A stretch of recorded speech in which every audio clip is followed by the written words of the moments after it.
It is true that some people contend that economic growth is the only solution to the global problems of hunger and poverty. Others, however, argue for an end to economic growth in order to conserve our environment. I agree completely with this second view.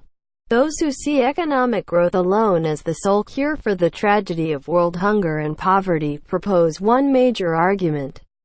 Only the growth of the economies of the developing countries will provide the poor with the wealth to afford the basic necessities of life.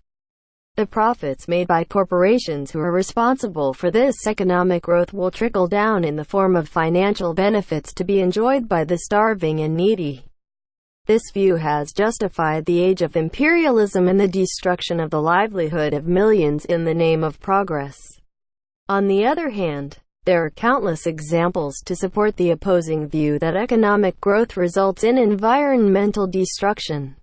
Firstly, this is true for developing countries, where lowland rainforests have been cleared and unsustainable agricultural practices introduced to produce cash crops, often for export. Secondly, it is also true for developed economies. For example, the continued use of fossil fuels, which provide the energy for growing industrialization, is causing global warming. This is leading to a rise in sea levels, which will eventually make tens of millions of poor people in Bangladesh homeless. In conclusion, economic growth which is not sustainable must be stopped. If it is not based on meeting human needs rather than generating profits, such growth will only create more poverty and lead to more hunger in the world by destroying natural resources.